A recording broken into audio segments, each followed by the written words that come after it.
আজকে আমাদের সবার প্রিয় জিকু ভাইয়ের বার্থডে বলে কথা। আমরা সবাই চেষ্টা করেছিলাম ছোটোখাটো একটি সারপ্রাইজ দেওয়ার ব্যবস্থা করতে। বাচ্চারাও তার জন্মদিনকে ঘিরে অনেক এক্সাইটেড ছিল।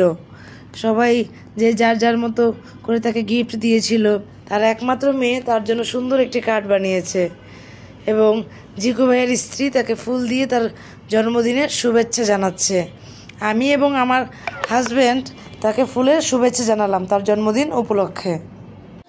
আমরা সাধারণত 3 বান্ধবী সবসময় একসাথে থাকি, ইতু, রিয়া এবং আমি।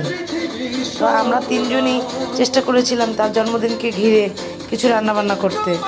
তো আমি কিছু রান্না করেছিলাম, রিয়া নুডলস রান্না করেছিল এবং ইতু পায়েস রান্না করেছিল। ইতুর পায়েসটা সবসময়ই দাদা খুব পছন্দ করে, তাই দাদার জন্মদিন উপলক্ষে ইতু পায়েস রান্না করেছিল। তারপরে তার জন্মদিনের উৎসব আমরা সবাই মিলে পালন করলাম।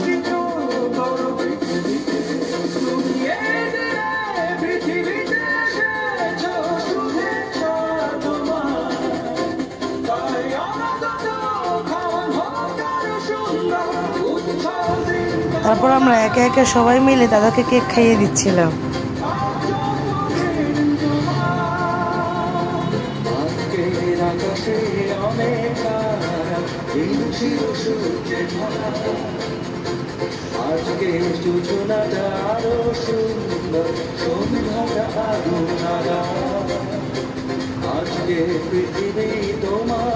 এখন আমাদের সবার প্রিয় রিঙ্কু ভাই দাদাকে কেক খাওয়াচ্ছে।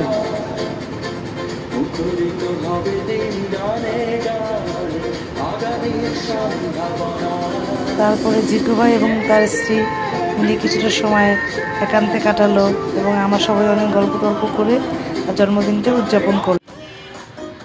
এখানে জন্মদিনের পূর্ব প্রস্তুতি চলছে, সবাই যে যার যার মতো করে সাহায্য করার চেষ্টা করছে। ভাইয়ের স্ত্রী গাছ থেকে ফুল ছিঁড়ে এনে তার জন্য সুন্দর করে সাজানোর চেষ্টা করছে এবং বাচ্চারাও অনেকভাবে সাহায্য করেছে। সবার সাহায্য সহযোগিতায় সুন্দর একটা জন্মদিন করার জন্য আমরা প্রিপারেশন নিচ্ছি।